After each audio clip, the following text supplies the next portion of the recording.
क्योंकि मिलिंद देवड़ा भी हमारे साथ जुड़ गए हैं। युवा चेहरा थे ये मनमोहन सिंह कैबिनेट के, और मिलिंद, डॉक्टर मनमोहन सिंह का अब ना होना, आप उनको किस तरह से याद करते हैं? एज अ प्राइम मिनिस्टर और एज अ मेंटर, या एक गुरु के तौर पर? जब आपको मंत्रालय में लिया उन्होंने, क्या बोला था आपको? पहली वो मीटिंग जो आपके साथ की बतौर प्रधानमंत्री, एक मंत्री से जब वो बात कर रहे थे, क्या बात हुई थी? देखिए, सबसे पहले धन्यवाद कि आपने मुझे आपके शो पे बुलाया था।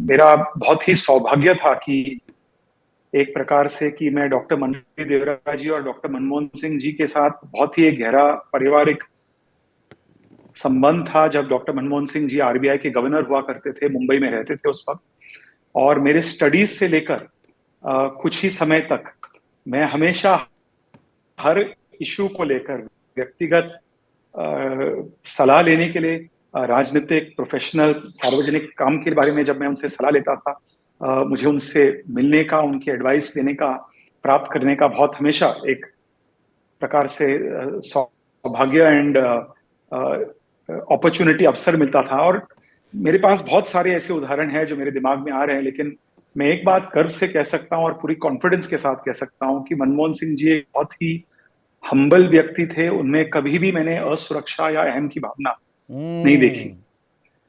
जब मैं कभी कभी उनके पास सलाह मांगने जाता था, डॉक्टर मनमोहन सिंह जी उल्टा मुझसे एडवाइस लेते थे कि आप नौजवान हैं, नौजवान पीढ़ी और भावी पीढ़ी की क्या आकांक्षाएं है, क्या अपेक्षाएं हैं, उनकी क्या राय है। ये एक समस्या हमारे सामने, एक आर्थिक समस्या है, एक राजनीतिक समस्या है, हमें इससे किस प्रकार से इसका सामना करना चाहिए। इसकी मुकाबले उनकी जो विचारधारा और विचार थी बहुत ही परिवर्तनशील थी, out of the box thinker थे। और जब मैं आईटी मिनिस्टर था, मुझे याद है जब नेशनल ई गवर्नेंस प्लान पर चर्चा हो रही थी, उस समय पासपोर्ट सेवा के अंदर एक प्रोजेक्ट हमने इम्प्लीमेंट किया था, ई filing of income tax returns हमने इम्प्लीमेंट किया था। और जब चर्चा हो रही थी इंटर ऑपरेटेबिलिटी के बारे में, अन्य मंत्रालयों को हमें जोड़ना है टेक्नोलॉजी के माध्यम से, अलग अलग राज्य सरकार को भी जोड़ना था। उस समय एक टेक्निकल बात हमारे सामने आई थी, उसमें कई अधिकार शामिल थे। डॉक्टर मनमोहन सिंह जी ने बिल्कुल साफ कहा था कि मुझे इसके बारे में ज्यादा डिटेल जानकारी नहीं है, लेकिन मिलिंद एक नौजवान है, एक मंत्री है हमारे सरकार में, उनके पास ज्यादा नॉलेज होगा इस सब्जेक्ट को लेकर।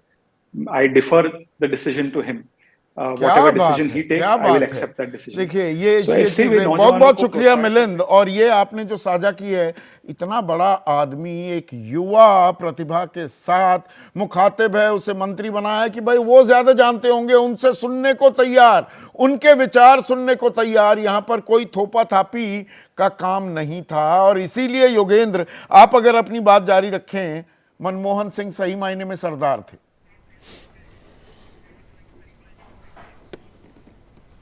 जी, मैंने कहा सरदार इस मायने में सिर्फ नहीं कि वो सिख थे, बल्कि जो सरदार का गहरा अर्थ है उस मायने में इस देश ने एक सरदार खो दिया है। देखिए, किसी भी व्यक्ति का मूल्यांकन, हम कोई राजनीति का खिलाड़ी हो, सार्वजनिक जीवन में, हम तीन तरह से, एक मूल्यांकन तब होता है जब वो पारी खेल रहा होता है, अरे ये बॉल ऐसे क्यों खेली, अरे क्यों छोड़ दी, अरे बाहर बल्ला क्यों घुमाया, इत्यादि, ये सब चलता रहता है उस वक्त। तो दूसरा, वो जब वो अपनी लंबी पारी खेल के वापस पेविलियन की तरफ आ रहा होता है। और तीसरा मूल्यांकन तब होता है जब टेस्ट मैच खत्म हो चुका होता है, सीरीज खत्म हो चुकी होती है, जब आप बाद में देख रहे होते हैं। आज हम दूसरे किस्म का मूल्यांकन कर रहे हैं, जब एक प्लेयर अपनी लंबी पारी खेल के इस दुनिया से बाहर गया है। मैं समझता हूं कि उनके तीन तरह के गुणों को हमें सोचना चाहिए। एक जो व्यक्तिगत गुण है, जिनका त्यागी जी ने जिक्र किया, और वो हर व्यक्ति जो मनमोहन सिंह जी को जानता था वो ये बातें तो हमेशा कहता था, सज्जनता, उनकी ह्यूमिलिटी, किसी किस्म का कोई अहंकार नहीं, और व्यक्तिगत ईमानदारी। जो व्यक्ति लाखों करोड़ों रुपए के फैसले ले रहा था, वो अपनी मारुति 800 चुपचाप चला के जाया करता था। और पूरे राजनीतिक दौर में व्यक्तिगत बेईमानी का एक भी आरोप उस व्यक्ति पे नहीं लगा। मैं उस व्यक्ति के नाते कह रहा हूं जिन लोगों ने सड़क पे खड़े होकर उनकी सरकार का विरोध किया था, उन पर आरोप नहीं लगा, पर उनके सहयोगियों पर जो आरोप लगे और घोटाले हुए, उन पर चुप्पी वो शायद उनको नुकसान दे गई। उस वक्त तो दिया ही, अब भी वो नुकसान ही माना जाएगा क्या? तो कोई संदेह नहीं है। मैं वही कह रहा हूं संदीप भाई कि इन सब चीज़ों में हमें इतनी हड़बड़ी नहीं करनी चाहिए कि इतिहास का मूल्यांकन आज हम बैठ के कर दें। पिछले 10 साल से कम जैसे जैसे साल बीते हैं तब वैसे वैसे लोगों की स्मृति में, जिन लोगों को इस देश का इतिहास का गुमान है, उनकी स्मृति में मनमोहन सिंह जी का कद हर दिन बड़ा होता गया है। लेकिन मैं कह रहा था पहला तो ये एक व्यक्तिगत मूल्यांकन है जिसके अंदर वो एक लाल बहादुर शास्त्री जैसे एक व्यक्ति के रूप में जाने जाएंगे इस देश के अंदर, वो उनके देश की छवि रहेगी।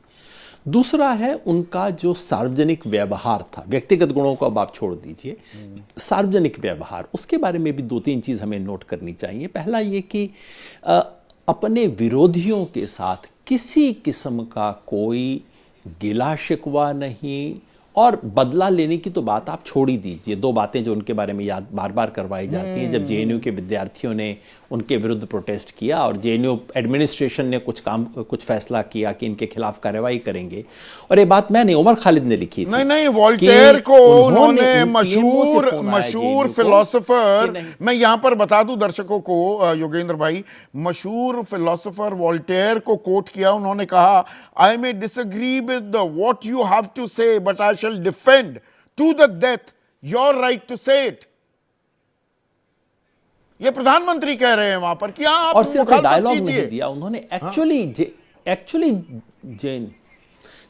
एक्चुअली उन्होंने जेएनयू को संदेश भिजवाया पीएमओ ने कि नहीं, इन बच्चों के खिलाफ कोई कार्रवाई नहीं कीजिए, ये विरोध कर रहे हैं प्रधानमंत्री का, इसमें क्या दिक्कत की बात है। मैं कह सकता हूं मैंने उनका सड़कों पे विरोध किया, उनकी सरकार का सड़कों पे विरोध किया था, और जाहिर है उनसे तकलीफ तो उन्हें हुई होगी। मैं उन्हें कुछ ही बार मिला जिंदगी में, लेकिन प्रधानमंत्री होने से पहले मिला था, प्रधानमंत्री के वक्त मिला था, और प्रधानमंत्री होने के बाद आलोचना और इस सब के बाद भी मिला। लेकिन मैं कह सकता हूं उनके चेहरे पर शिकन भी नहीं थी, वो पंजाबी लहजे में बात करते और थे, वो कोई दुश्मनी रंजिश नहीं पालते थे। एक सेकंड योगेंद्र,